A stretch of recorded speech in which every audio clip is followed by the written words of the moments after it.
दिल्ली के एक पब्लिशर्स की किताब को लेकर विवाद शुरू हो गया है। इस पब्लिशर के ज़रिए जम्मू कश्मीर के श्रीनगर में कुछ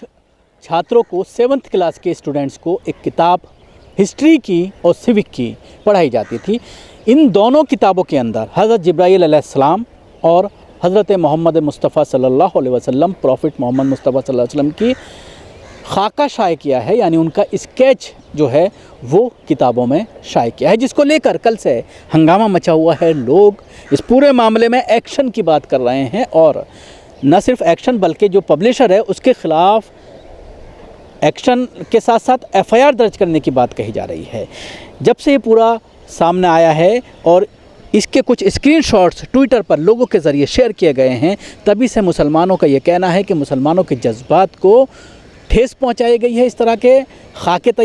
लिख करके, इस तरह के खाके पब्लिश करके किताबों के अंदर, वो भी 7th क्लास के बच्चों के लिए जो जम्मू कश्मीर के श्रीनगर में पढ़ाई जानी थी। हालांकि इस पूरे मामले में जम्मू कश्मीर के श्रीनगर के जो डिविज़नल कमिश्नर हैं उनके ज़रिए एक office of the deputy commissioner district magistrate Srinagar, इनके ज़रिए बाकायदा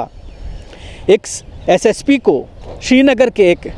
कंप्लेंट दी गई है, जिसमें पब्लिशर के ख़िलाफ़ FIR दर्ज करने की और डिस्ट्रीब्यूटर के ख़िलाफ़ FIR दर्ज करने की बात इस लेटर के अंदर कही गई है। और बाकायदा ये कहा गया है कि जहाँ जहाँ पर भी ये किताब सर्कुलेट की गई है उस किताब को वापस लिया जाए।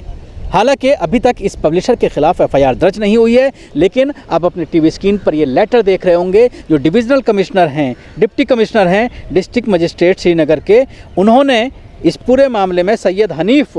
की तरफ से एडिशनल डिस्ट्रिक्ट मजिस्ट्रेट श्रीनगर, इनके ज़रिए बाकायदा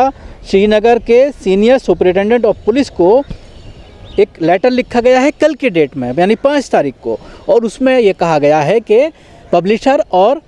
डिस्ट्रीब्यूटर के ख़िलाफ़ FIR दर्ज की जाए, उसमें पूरे मामले की जांच की जाए, आखिर ये जानबूझ करके हरकत की गई है या गलती की गई है, इस पर पूरी तरह से संज्ञान लिया जाए। ये बात उन्होंने अपने लेटर में लिख करके SSP को फॉरवर्ड किया है और इस पर एक्शन लेने की बात उनके ज़रिए कही गई है। ये कोई पहला मामला नहीं है, इस तरह के मामलात अक्सर जो है वो सामने आते रहते हैं, लेकिन कई दफ़ा ये देखने में आता है कि पब्लिशर को जब ये एहसास होता है कि उससे गलती हो गई है, जानबूझ करके नहीं किया गया है। इससे पहले भी एक दिल्ली के पब्लिशर्स का मामला सामने आया था, जिसमें जमात उलमा हिंद ने, जमात इस्लामी ने, कई लोगों ने उसको लेटर लिखा था और लेटर लिखने के बाद पब्लिशर ने माफ़ी मांगी थी, किताब को वापस ले लिया गया था और जहाँ जहाँ वो भेजी गई थी उनसे वापस ले लिया गया था और ये कहा था कि ये अनजाने में उससे गलती हुई है। लेकिन इस मामले में अभी जांच का विषय है, जांच के बाद ही स्पष्ट हो पाएगा क्या ये जानबूझ करके पब्लिशर ने हरकत की है या ये अनजाने में हुआ है। क्योंकि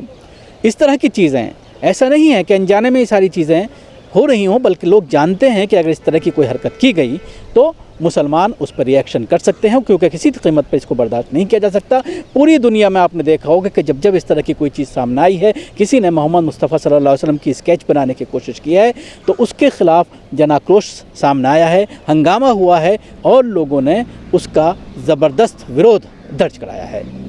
दिल्ली से कैमरा पर्सन फैज़ी के साथ न्यूज़ मैक्स के लिए शकील अहमद।